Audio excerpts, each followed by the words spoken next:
Good morning, good afternoon, and good evening for another edition of WOWSA Live with our host, Ned Denison. Ned?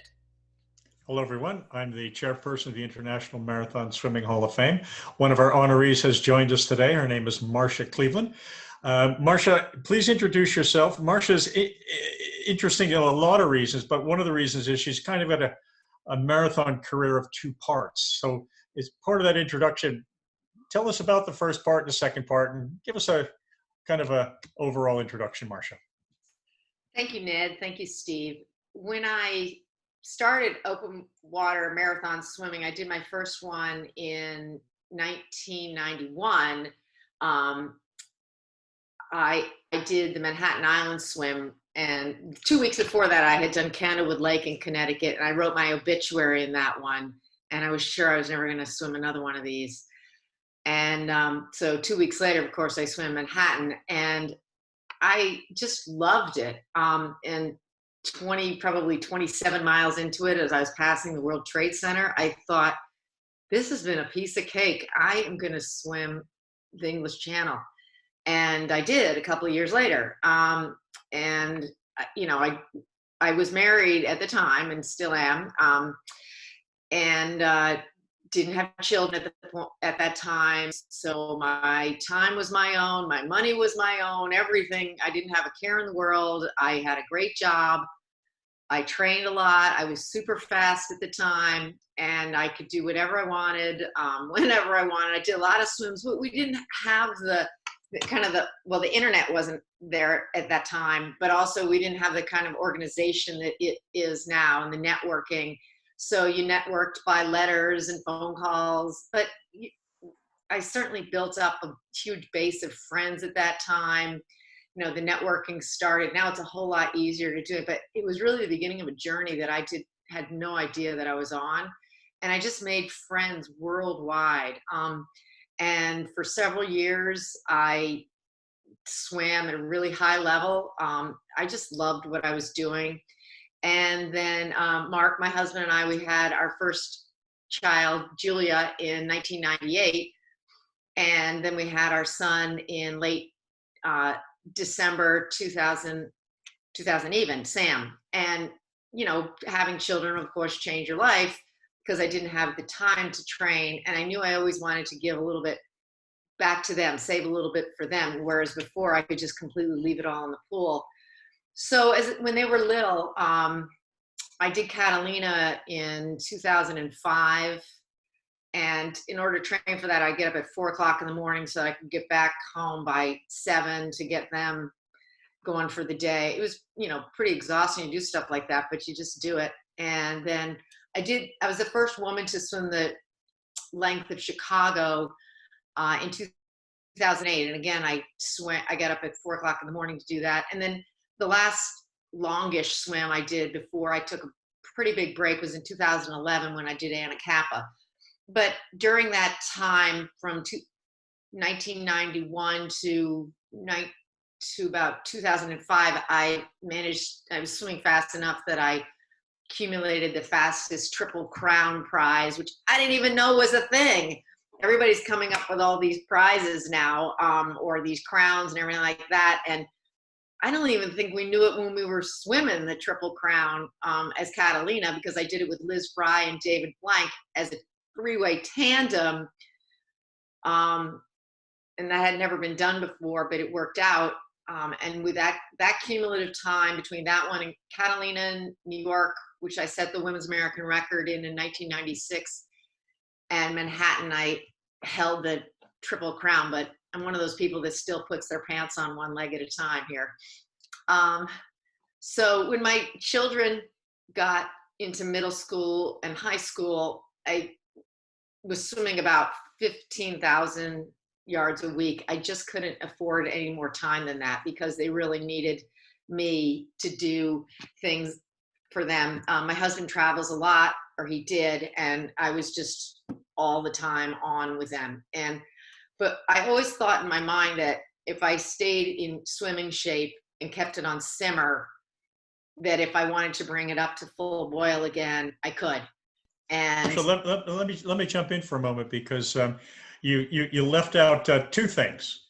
The first thing you left out is that while you were the fastest Triple Crown swimmer back then when there were about 20 of you, I'm not. you remain the Oh, fastest Triple Crown swimmer when there's about 200. So oh, congratulations. nice. Thanks. And the second thing is when I was a aspiring just past middle-aged marathon swimmer, the internet really wasn't functioning well, and the only book that I could find on the whole journey was your book Dover Solo. Yeah. So thank you very much for the book Dover Solo. Tell us a little bit about why you wrote it, how many you have sold, why people still read it, because Sure. it talks about horses and buggies and stuff like that. You know, it was a while ago. Right. So the reason I wrote Dover Solo is I keep track of all my workouts and I write little notes about them. And I've done that since I was 15 years old. So when I did the English Channel, I was writing notes about this, and then the notes became longer and longer and longer. And over a period of about 5 years, from 1994, when I first swam the English Channel, to 1999, it took me 5 years to publish it because I went through lots of drafts because I just needed to get certain things out of my system. And then, but I also realized that there was no, as you said, there were very few guides. I know Audrey Harper wrote one that was okay, but it was hard to get your hands on. I have a copy actually, and Tom Hetzel wrote one that again is hard to get your hands on. Very few applicable ones. I'm actually friendly with Lynn Cox and asked her about this at one point, and she said the reason she doesn't put things like that online is because the stuff that she was doing was so extreme that people might kill themselves. What I was doing was not super duper extreme. It was a person with, like many of us, a job and a family, and how do you make it all work? So that's why I put my swim for my English Channel. That's why I put it down on paper that people could actually have it and use it for their own guide. And it's a memoir it was first a memoir of what happened so that the waves didn't get any higher and the temperature didn't get any lower and there weren't, wild sharks chasing me and things like that because, especially, people, tying a couple on in the bar after the swim, boy, things get a lot more accelerated than that. But I also wrote it as a guide for others. And I'm so happy when people come up to me and say, like you said, oh my gosh, I read this and thank you very much for it. And this is what I use for my swim. And I'm glad that they change it so that it works out to be their own. And when I wrote that book, I had a friend who really pushed me to finish it. And when Julia was born in 1998, I knew that things were about to get pretty busy. So I really pushed myself to finish it then. And I did in 1999. And I remember when the first box came that had these finished books in it, it was like finishing a marathon swim. You're like, wow, I did that. That's really cool. Wow, that's amazing. But I didn't have an idea of how much it would impact the community. But I still write about my swims, and I started now that there are things like blogs and websites which didn't exist until a decade ago. I still put my information on my websites about my swims so that people can know what the reality of them was. And, it seems like it's becoming much more vogue to do these things that, everybody becomes an author and there are a lot more swim books out there now. But I'm very happy and feel very proud of myself that I was one of the first ones and I put something there that people could actually hold in their hands and use. And it doesn't take the length of a marathon swim to get through the book, but you can circle it and write it up and know what my training was, because when I swam the English Channel the first time, it was, I was a busy working person living in New York City, and how was I going to fit 45,000 yards in a week? So something has changed in the meantime, though. The internet has so much information that you can no longer say that everyone else quit that day, because they can go online and find out, well, 16 boats went out. And actually, more people finished that day than ever finished. And you can't say it was a force 9 gale because somebody could go on and go, actually, not Yeah. only can I get the data is flat, but there's been 40 pictures published of dead flat Right, conditions. right, And the sharks were all on the other side of Costa Rica then. right. So you have to be more careful today. So tell us about the coming back as a kind of a part 2 of your career. Well, I got very busy with my children, as I said before, when they were in middle school and high school, and just, my weekends were spent at a lot at Julia's swim meets, and Sam was very good at his running. And so, as parents, Mark and I, we knew that this was the 100% priority, and I was going to just stay in shape the best I could. And we were just always there for them as we needed. And I remember just being at her when she was a senior in high school. She graduated in 2016. Just thinking like, I would really like to get back into it. I really feel like I have a lot more swimming in me, and I want to get back to that level. And we have so many dear friends who knew me long before the kids were born. Marcia McDonald, when I was pregnant with Julia, was rubbing my tummy, hoping for her girl. Just people have always been so kind and open to my children. Nora is her Mexican godmother, and Liz Fry is always there. I mean, Julia has so many moms in her life, and she knows that. And dads too, because people have seen them grow up. But when Julia was a senior in high school, I was like, I could really get back into this. And so when she went to college that summer, 2 of my very good training buddies also moved away, which was just devastating for me because, here I'm losing my big triad of people that I really rely on. So I was like, I'm just going to think of some swim. And I was swimming in a 50-meter pool, and in 100 meters, I decided I was going to do Lake Tahoe. So I was swimming with a friend of mine, and Kari Ryerson, and Bobby Hackett was actually swimming with us at that day too. Said, I'm going to do Tahoe next summer. And so, because I needed to do something that wasn't some gigantic marquee swim, where if you didn't make it, your neighbor wouldn't know about it and never heard of it. So I'm like, this just sounds like a good one. So I told Liz Fry, I don't know, a couple weeks later, and she's like, oh, come do swim across the sound because that'll work out perfectly. I'm like, well, sure, that sounds great. So I plan my own workouts. I actually coach a master's team, and I love the swimmers who I coach really dearly, but I didn't have anybody to swim with. So I made up workouts for myself, and I did them. And I built myself up physically because I had about 5 years of not a lot of yardage, and physically and mentally. And I got myself back up there. Just did longer and harder sets constantly. So in the summer of 2017, after Julia's freshman year in college, and I did the swim across the sound, and it was a really, really rough day. And actually, Liz is the race director for that one, and Marcia, of course, had roped Julia into doing a relay. So we were all out there, and I won the race overall, which was really surprised me. But something that had changed in me is that I just kept swimming.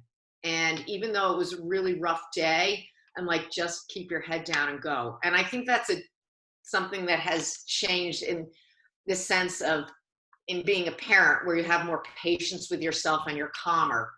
So I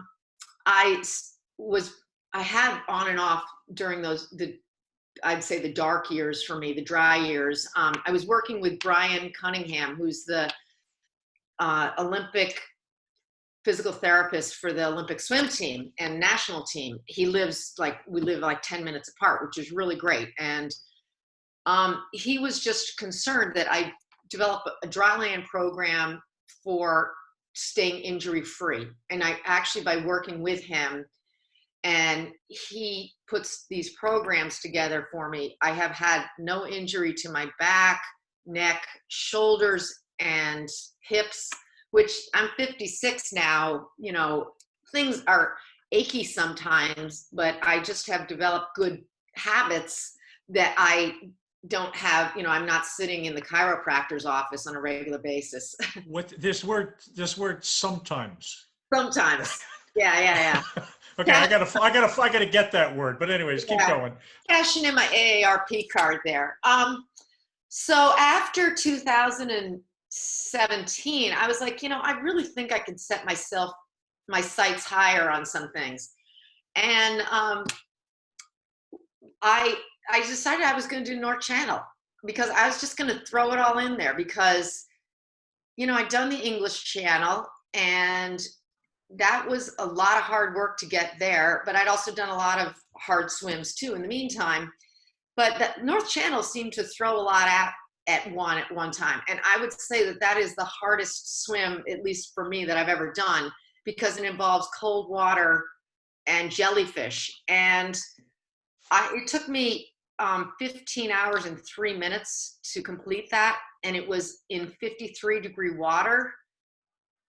And I mean, when we go to the beach now and I get in a 53-degree water, which is what, 12, I'm like, how did I do that? But you know what? I was like, you know what? If this doesn't work out, it's not going to be the end of the world. I'll go home. My children will still love me. Everything will be okay. You know, the dog is going to like me.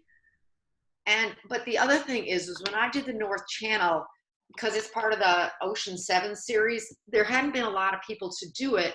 So I didn't have a lot of people to ask. And now there's more people that you can ask how it really was. And it is just so hard. But one of the things that Liz Fry, and she actually hadn't done it at that point, she goes, Marcia, just keep swimming. And towards the end of that swim, when it was like, there's 2 hours that are, I was pretty wiped out on the last 2 hours, I'd say. I mean, they're pretty dark there. I just kept thinking, just keep swimming, just keep swimming. And I just kept putting one arm in front of the other, and I just kept going. And I made it. And I was really surprised. And my boat captain, Quentin Nelson, has seen a lot of these swims, he says, Marcia, I'm going to remember your swim for a long time. And you know, I asked my husband afterwards, because I'm usually the one that gets to swim back to the boat. And if I'm swimming with somebody, they get the ride on the kayak. And out of the grace of God, there was a kayaker that showed up on this beach in Scotland. Like, where did he come from? It was amazing. And we actually went back the next week and by a miracle found him. And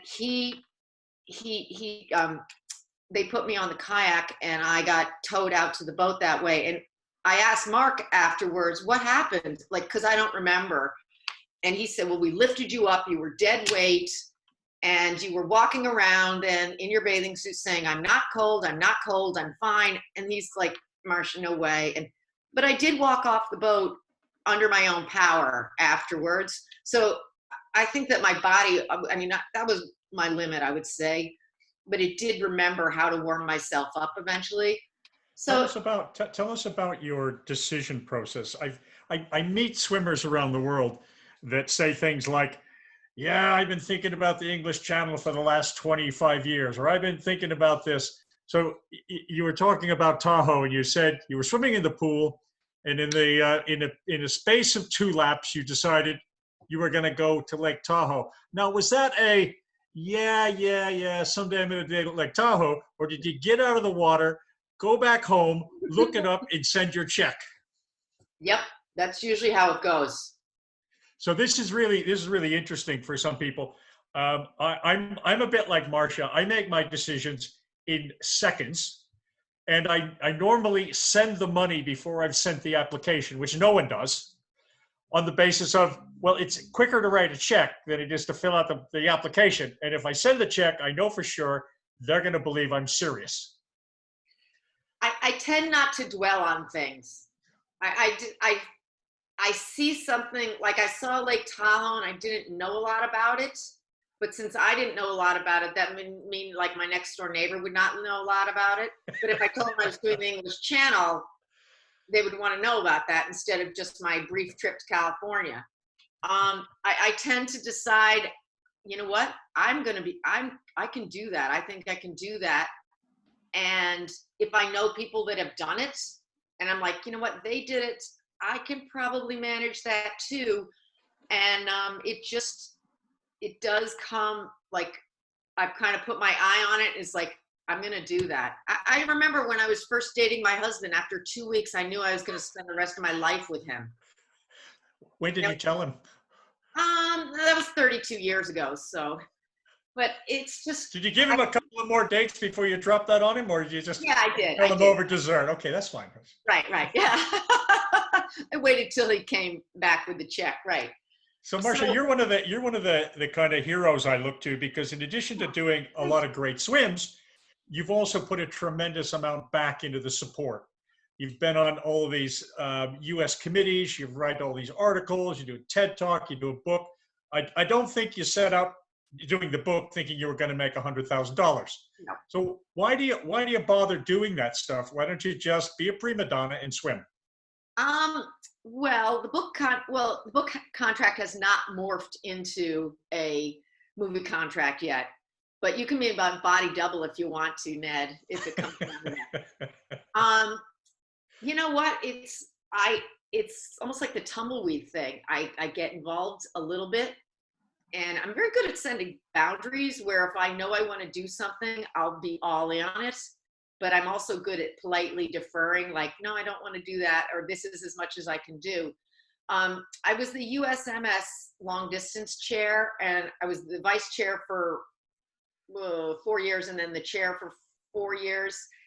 And I think that when I do things, I put my heart and soul in it, but at the bottom line, I'm a swimmer.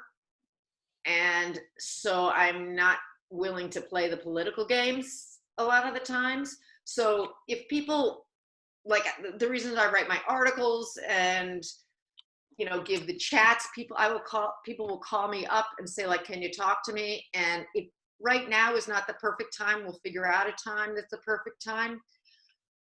I just think that it's important to play it forward. And I give people the straight line. I do not suffer fools gladly.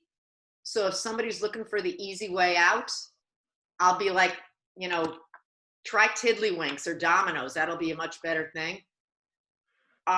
You know, because I have had people that I've just had to cut loose if they're looking for the easy way. I remember a long time ago, Allison Streeter said to me one time, she says, you know, it gets easier, but it never gets easy. And that's so true. You know, like when you're acclimating to open water, everybody's looking for the shortcut. And it's like, you know, there's no shortcut. And if there was, you know, I surely would have discovered it a long time ago, but it's a matter of the patience and the journey and just allowing life to unfold as it's supposed to unfold instead of the way you want it to all the time. But, you know, I really think that it's important to pay it forward. And especially when I was in Connecticut, and it was just Marcia and me at that time before everybody found us, you know, and Connecticut just exploded with the number of open water swimmers. We moved to Chicago in 2003, so it's been a while here. But people are like, oh, what can I do for you? I says, what you can do is that when you're tired and grumpy and somebody asks you a question and you're like, I don't feel like answering this, you're like, tell them now's not a great time, but let's figure out a time that is. Because often people are just looking for advice. And if they're really serious about what they're doing, then you can, you know, understand the seriousness of it and see that they're genuinely trying. So I think that it's great when people are trying at whatever level it is. If they're there just for the Yahoo reasons, you know, I'm sort of like, bye, I gotta go. Let me try to translate into language that a casual viewer might understand. 20 years ago, it was not unusual for somebody to decide to swim the English Channel in a year without having done a lot of marathon training. And people pulled it off. The success rate wasn't great, but they pulled it off. Mhm. Today, when somebody comes to me and they say, well, I've not been doing a lot of swimming, I want to swim the English Channel next year, I say, well, first of all, it's going to be difficult to get a good boat at a good time Oh, on that kind of notice. But right. more importantly, unlike 20 years ago, guess what? There's a 5K, 10K, 15K, 20K, 25K swim that are organized 25 times a year. You pay a Mhm. little bit of money, you go, somebody supplies a safety boat and an organization, and you can meet like-minded people. And guess what? You build up to it. By the time you get the English Channel, you kind of half know what you're doing. Now, Right. if you don't want to take that advice and you still want to do it in 9 months, that's fine. I don't really want to be investing much more in you.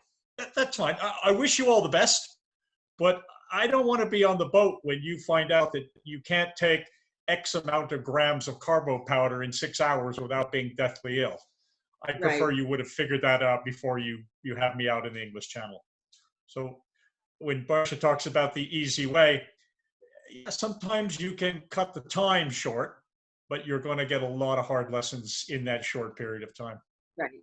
Right. Everybody's looking for the shortcut, and there isn't a shortcut this with this sport, with open water swimming. And I like to refer to it as the microwave zap generation. Oh, if because gee, I can warm up my hot dog in 2 minutes, and it doesn't work like that in open water swimming. And when I go into the lake and it's freezing cold, I I have 30 years of acclimation in me that that allows me to get in or stay in for a little bit longer than some people who are just running in like they've been thrown into hot oil. So I always think at least it's not snowing like the last time. right. The other thing that you mentioned, which I think is really important to me, is you can go do something like the English Channel and you can tick the box off. That's fine. Or you can enjoy the sport. And we have common friends like Liz Fry and Yeah. Marcy McDonald. And some of those people have become incredibly important in my life. And my life wouldn't be the same Yeah. without sitting around looking at the wind going, are we going to get in tomorrow? Is this ever going to end? And having a mutual sob session, and having that beer at the end where you're celebrating success or celebrating correctly getting out of the water halfway through when it was unswimmable. And Right. you miss those if you try to do the microwave generation. Right. Right. So I think that this is a lifetime sport. Like you, I have coached a couple of people that wanted to do it very quickly, and I call that sort of a conquest mentality. Instead of, you're not interested in the community and you're not going to be here for a long time, so why would I want to invest a lot in you? But so much about this sport is long-term relationships and the community and the networking and the journey that we are all on. And now that some of us are getting a little older and the next generation is coming up, it's just really fun to have people who are, basically you're almost like their moms or their dads too, like my daughter has.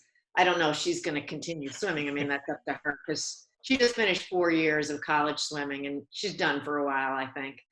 But it certainly is great to just even go to a workout in another town and running into somebody from high school who took a long time off and now they're back, and it's great.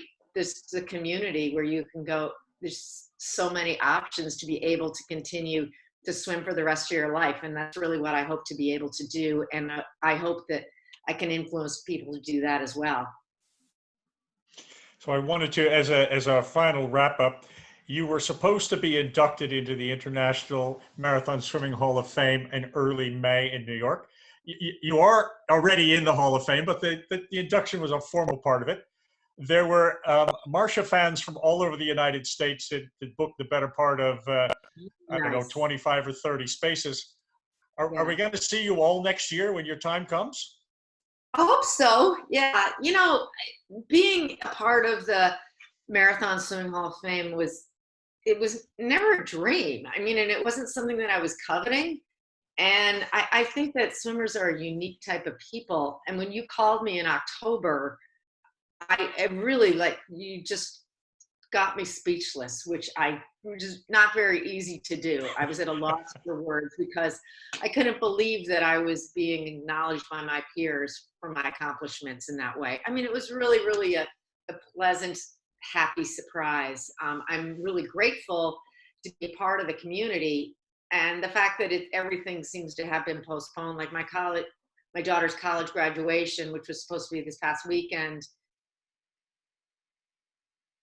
her cousins and her family, it's like, it's just, everything's been postponed. So I have a feeling that we're going to see everybody again, because I think people are just happy to support me and know that, I would be there for them as well.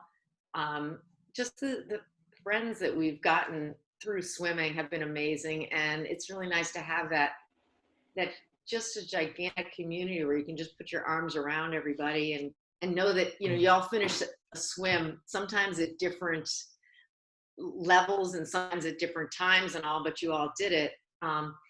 So I'm really hoping that we'll have a nice celebration again next year. And I know Marcy was planning on having quite a big party, so I imagine that's going to still be going there. It wasn't like I was overly disappointed, because I think that right now in this worldwide pandemic, we need to do the right thing. So not having this, having this postponed is just one of those things that we're all going through. I actually did, beginning of April, when the lockdown was uncertain how long it was going to be, I was thinking, like, you know what, there are no pools that we can swim in right now. And on my bucket list for my 50s, I wanted to do a marathon, because I did 2 when I was in my 20s. So I was doing dryland program, and a friend and I, my friend Stephanie, who was one of my training partners, we walked a marathon in 7 hours, but it was kicking off the bucket list. So I was like, you got to make lemonades out of lemons somehow. So, now I'm, going back to the lake now, because I'm definitely much more of an aquatic person than a walking person. But, I will always just keep swimming. Thank you very much, Marcia. We'll see you soon. Great. Take care. Thanks a lot, Thanks. Steve. And thank you very much, Ned. Thank you. I'll see you in the water. Bye.